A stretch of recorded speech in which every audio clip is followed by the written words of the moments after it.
What's going on again, guys? Welcome back to the channel. Today we are doing another unboxing of a Playmates Godzilla figure, and today we are unboxing Playmates Toys SpaceGodzilla in their Kaiju line.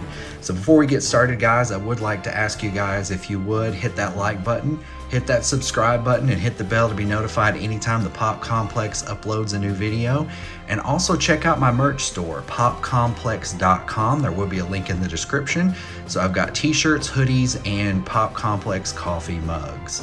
So guys, once again, my name is Matt, and this is the PopComplex.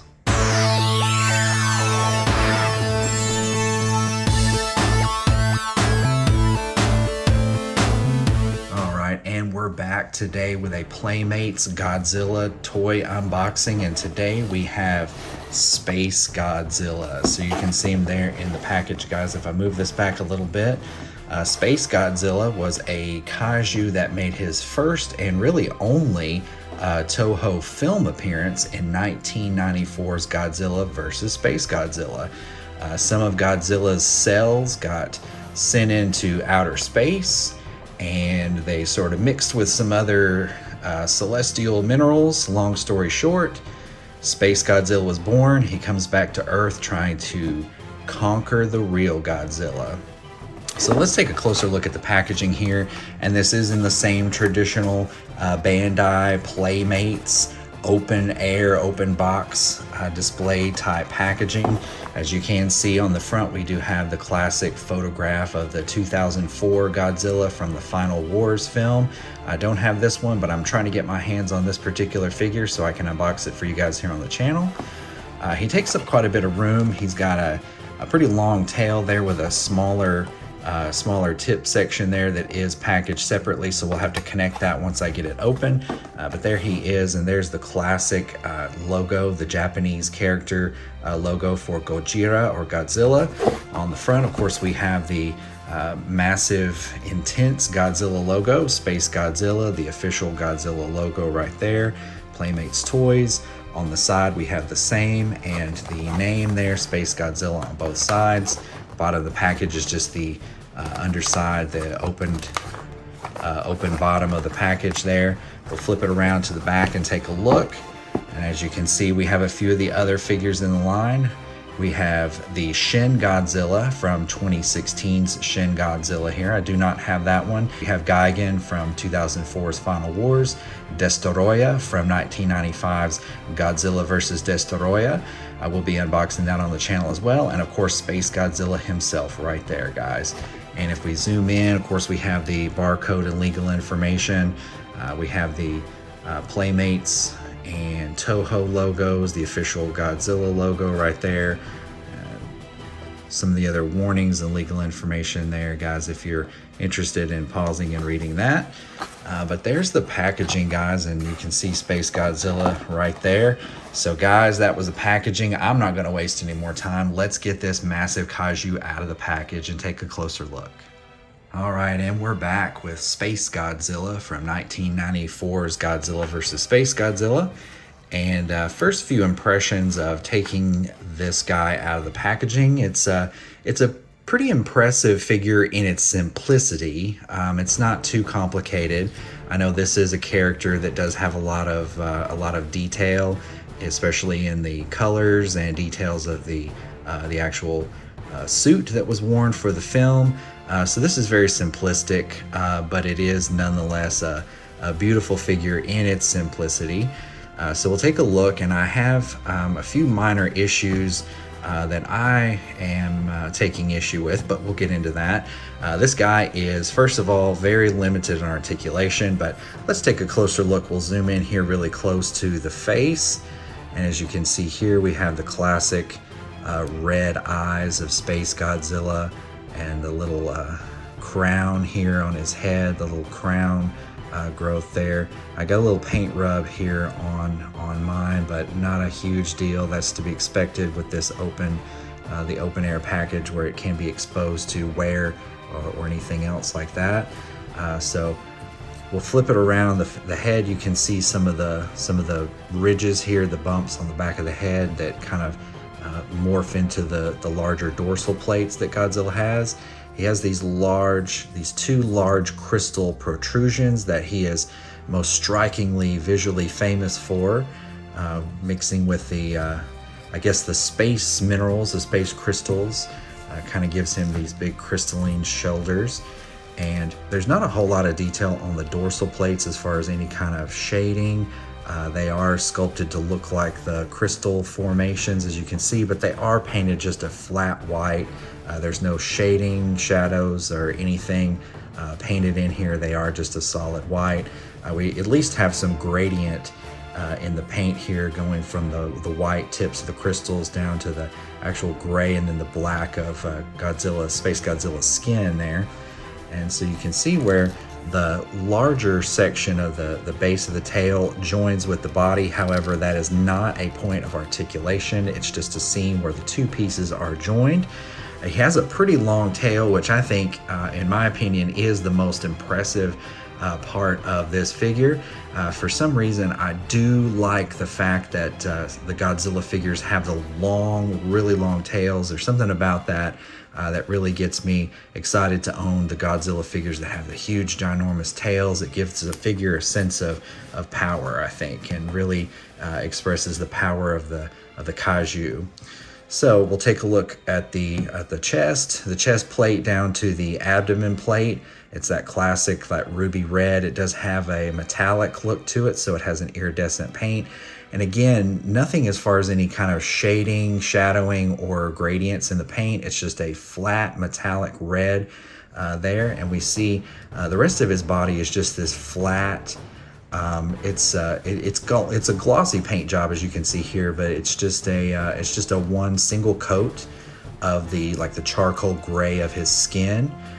No other real details other than just that, but I would have liked to have seen a little bit more detail in the paint, kind of like what we see up here with the shadow, the shading of the crystals. But if we look closer at the tail, you can see the dorsal plates do continue down about halfway down onto the tail, where they fade into the black dorsal plates that go all the way down to the white crystals at the very end of his tail. Now, I did join this tail section together. It's just a simple ball joint and socket. It was no problem at all, guys, to get on. Just a few little twists and it popped right on. Unlike some of the NECA Godzillas where the tail came packaged separately. Some of those, as you've seen on my other videos on my channel where I've unboxed the NECA Godzillas, I actually had to soak the tail for about 30 seconds in some hot water to get it to loosen up, to expand, to be flexible enough to wiggle up onto that ball joint. But really impressed. I like the ease of assembly with these. I always prefer that. So again, now that we've taken a look at the detail of his body overall, let's take a closer look here, guys. I'm going to bring up one of the issues that I have with this particular figure that I think sort of takes me out of the illusion of this, is the top row of his fangs there. And as you can see a closer look, you can see that it is molded with the individual fangs. You can see the lines, the vertical lines that come down as far as those fangs being molded, but actually they are painted just like a flat white. There's no shadow, there's no lines in between the teeth to differentiate. So it looks pretty decent here from what I'm seeing on the video here, but actually in person close up, and that's not too bad actually there either. You can see a lot of details in the teeth, but under a bright light and from a distance, this looks just like a single white stripe. And it really makes his top fangs look kind of weird looking. It looks like one solid white stripe on his upper lip. But I may mess around and get a little tiny paintbrush and some gray paint and kind of mess around and see if I can clean that up a little bit better and have some more differentiation between the fangs. As you can see, Space Godzilla has 4 mandible-like teeth or spikes coming from each one of his jaws, 2 on this side, an upper and a lower, and then an upper and lower on the other side. So really the only gripe that I have, the major gripe, is the lack of detail on the upper teeth and it's a very thick white paint job. It kind of takes me out of the illusion of it. So other than that, really nice. It's a beautiful figure. Again, it's simple, but yet it is beautiful. And for the price point, for what you can get some of the Bandai and Playmates, the American releases, it's not really too bad. You're kind of getting what you pay for. So let's take a look at the articulation, and this will not take us long because this guy does not have a whole lot of articulation at all. And what he does have, he really can't work with it a whole lot due to the massive sculpt of his body. So first of all, we have the head articulation, or the neck. As you can see, we do get a full 360-degree rotation there.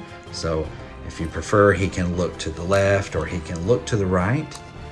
And now the next piece of articulation, point of articulation, is in his arms or in his shoulder joint. Now guys, they're there, but they're pretty much useless, especially on this side. As you can see, the large crystal shoulder piece coming around his back and the front of his torso really prevents it from moving at all.